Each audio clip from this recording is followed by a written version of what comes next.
साथियों, समदरिया क्लास में आप सभी का हार्दिक स्वागत है। आज हम लोग चर्चा करेंगे cabinet mission plan. Cabinet mission plan Bharat क्यों आया और क्या ये सफल रहा, नहीं सफल रहा तो क्या वजह रहे, इन सभी बिंदुओं को हम समझने का प्रयास करेंगे। अक्सर परीक्षाओं में इससे प्रश्न आते रहे हैं। तो मैं इसके पहले कि कैबिनेट मिशन प्लान को शुरू करूं, कैबिनेट मिशन प्लान की असफलताओं के बाद देश के कुछ हिस्सों में भयावह मंजर की चर्चा कर लेना चाहूंगा। तो मैं चर्चा करूंगा प्रत्यक्ष कार्रवाई दिवस का। प्रत्यक्ष कार्रवाई दिवस तय की जाती है मोहम्मद अली जिन्ना और मुस्लिम लीग के नेताओं द्वारा, और कहा जाता है कि अब पाकिस्तान अलग से बनाए जाने के लिए जो भी कुछ जरूरी चीजें हैं वो की जाएंगी, और तारीख नियत की जाती है 16 अगस्त 1946 को। जगह होती है कलकत्ता।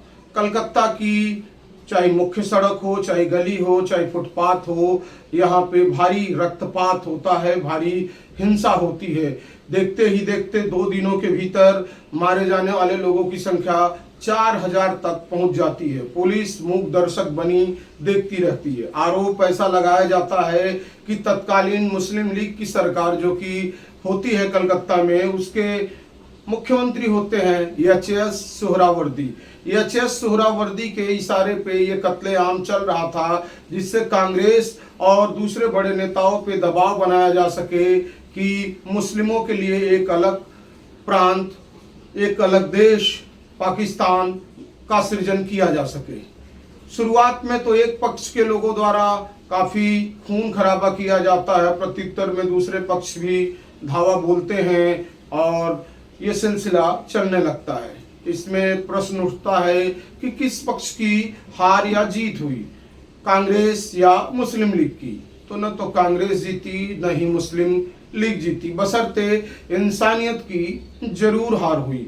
कई लोगों के मारे जाने से ये हिंसा धीरे धीरे आगे बढ़ती जाती है। 16 अगस्त 1946 प्रत्यक्ष कार्रवाई दिवस से शुरू हुई ये हिंसा की ये लपटें, हिंसा की आग धीरे धीरे अक्टूबर के महीने तक आ जाती हैं नोआखली। नोआखली वर्तमान समय में बांग्लादेश में है, तब ये पूर्वी पाकिस्तान के नाम से जाना जाता था। वहां का एक इलाका था नोआखली। काफी रक्तपात वहां भी होता है नोआखली में। नोआखली में हिंदू काफी बड़ी संख्या में मारे जाते हैं। यहाँ तक कि पूरी रोड और सड़कें चारों तरफ लाशें से पट गई थी, लाशों में सड़ांध पैदा हो रही थी। पुलिस मूक दर्शक बनी थी, जब तक कि ब्रिटिश आर्मी आके अपना मोर्चा नहीं संभाल लेती तब तक नियंत्रण में नहीं होता ये सारा मंजर।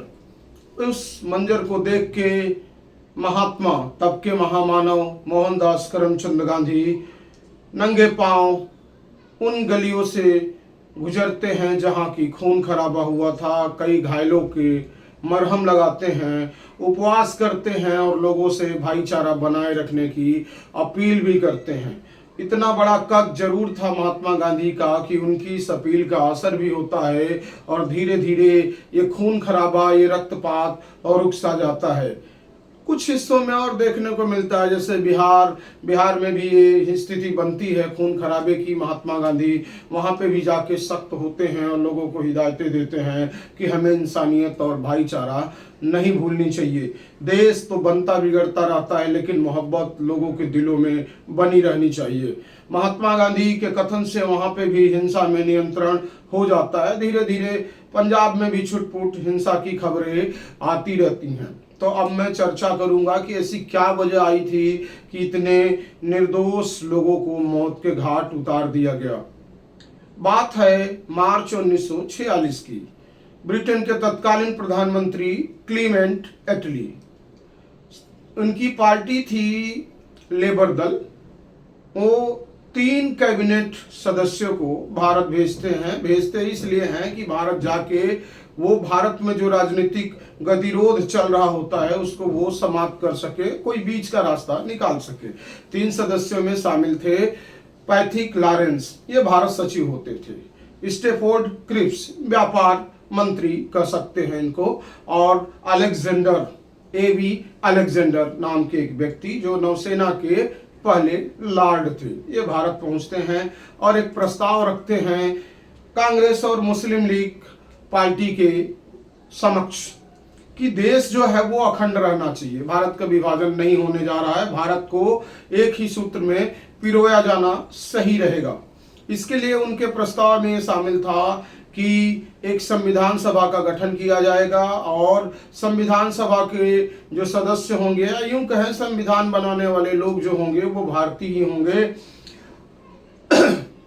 296 जो लोग आएंगे वो ब्रिटिश प्रांतों के होंगे, जबकि उसमें 296 ब्रिटिश प्रांत के हो जाएंगे और बाकी के जो बच्चे हैं वो देसी रियासतों के लोग हो जाएंगे। टोटल संख्या मिला के रखी जानी थी 389। अब यहाँ पे दूसरा प्रस्ताव इसमें ये था कि अगर देखा जाए तो भारत को अलग अलग राज्यों में धार्मिक आधार पे सामूहिकरण करना। सामूहिकरण से मतलब है ग्रुप ए बना देना, ग्रुप बी बना देना, ग्रुप सी बना देना। ग्रुप ए के अंतर्गत अगर देखा जाए तो हिंदू बहुल इलाकों को एक साथ कर देना। हिंदू बहुल इलाके तब थे बंबई और मद्रास, बिहार, उत्तर प्रदेश।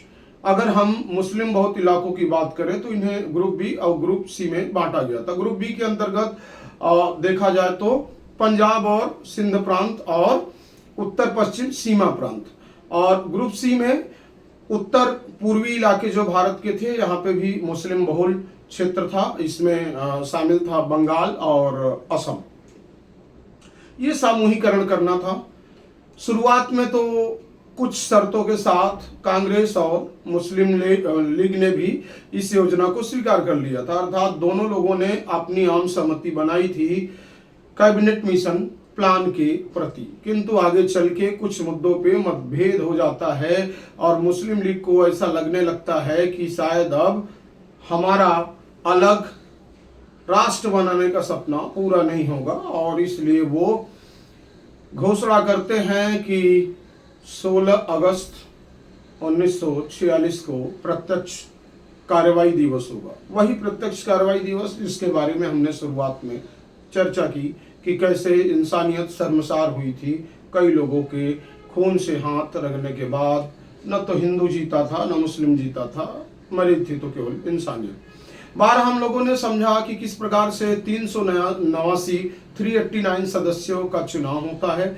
चुनाव प्रत्यक्ष नहीं होता है, चुनाव तत्कालीन 1945-46 में जो राज्य की विधानसभाएं थी या प्रांत की विधानसभाएं थी उनके द्वारा नामांकित सदस्यों को भेजा जाता है संविधान निर्माण करने के लिए। और एक व्यक्ति की जो चुनाव था, या यूं कहें कि उसका जो मनोनयन था, या प्रांतीय विधानसभाओं ने जो चुन के भेजा था, वो 10 लाख की आबादी पे एक व्यक्ति को भेजा था। मुस्लिम लीग को भी चुनाव में 73 सीट प्राप्त हो गई थी। अन्य छोटे दलों को 15 सीट मिली थी।